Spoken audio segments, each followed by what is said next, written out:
A hysterical slide into a police state, a shameful police force intruding with scant regard to common sense or tradition, an irrational overreaction driven by fear. These are not the accusations of wild-eyed campaigners. They come from the lips of one of our most eminent jurists, Lord Sumption, former Justice of the Supreme Court. I spoke to him about his concerns before we came on air.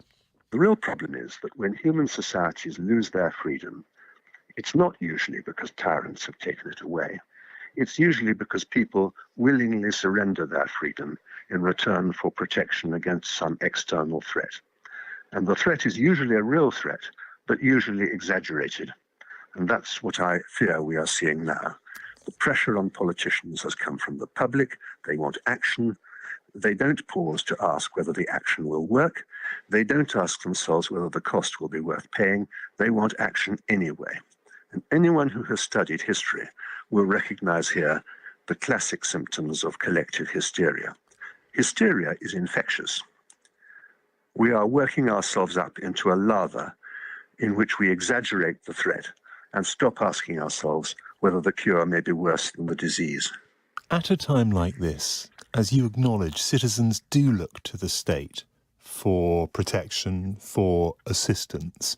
We shouldn't be surprised then if the state takes on new powers, if it responds. That is what it has been asked to do, almost demanded of it. Yes, that is absolutely true. We should not be surprised. But we have to recognize that this is how societies become despotisms. And we also have to recognize that this is a process which leads naturally to exaggeration. The symptoms of coronavirus are clearly serious for those with other significant medical conditions, especially if they're old. There are exceptional cases in which young people have been struck down, which have had a lot of publicity, but the numbers are pretty small. The Italian evidence, for instance, suggests that only 12% of deaths, is it possible to say, coronavirus was the main cause of death. So yes, this is serious, and yes, it's understandable that people cry out to the government. But the real question is this serious enough to warrant putting most of our population into house imprisonment, wrecking our economy for an indefinite period, destroying businesses that honest and hard-working people have taken years to build up, saddling future generations with debt, depression, stress, heart attacks, suicides, and unbelievable distress inflicted on millions of people who are not especially vulnerable and will suffer only mild symptoms or none at all, like the Health Secretary and the Prime Minister. The executive, the government, is all of a sudden really rather powerful and really rather unscrutinised. Parliament is in recess. It's due to come back in late April. We're not quite sure whether it will or not. The Prime Minister is closeted away, communicating via his phone. There is not a lot in the way of scrutiny, is there? No. Certainly there's not a lot in the way of institutional scrutiny. The press has engaged in a fair amount of scrutiny. There has been some good and challenging journalism. But mostly the press has, I think, echoed and indeed amplified the general panic. The restrictions in movement have also changed the relationship between the police and those whose in name, at least they serve. The police are naming and shaming citizens for travelling at what they see as the wrong time or driving to the wrong place. Does that set alarm bells ringing for you as a former senior member of the judiciary? Well, I have to say it does. The tradition of policing in this country is that policemen are citizens in uniform. They are not members of a disciplined hierarchy operating just at the government's command.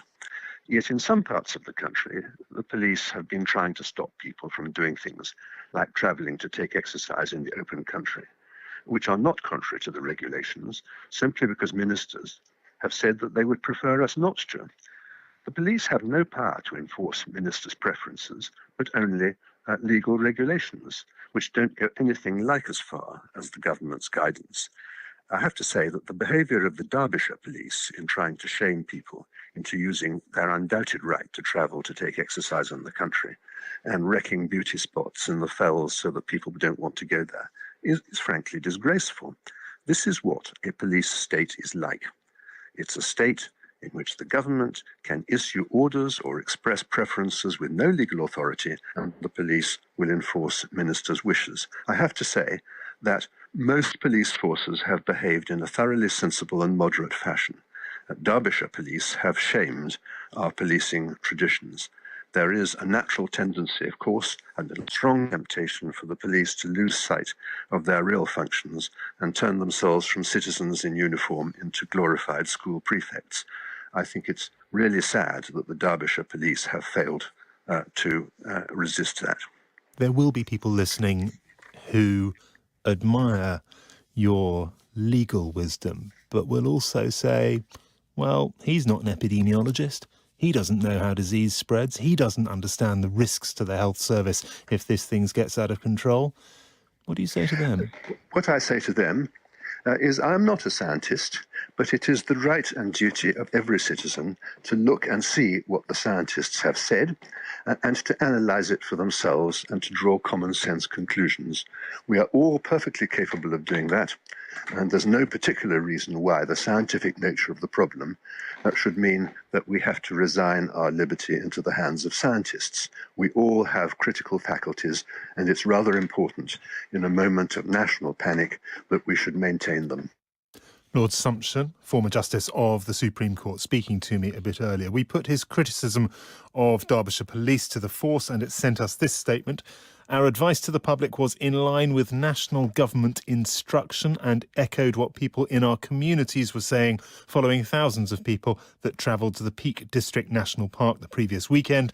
The weekend just gone saw much smaller numbers, and we thank the public for their response. That's from Derbyshire Police.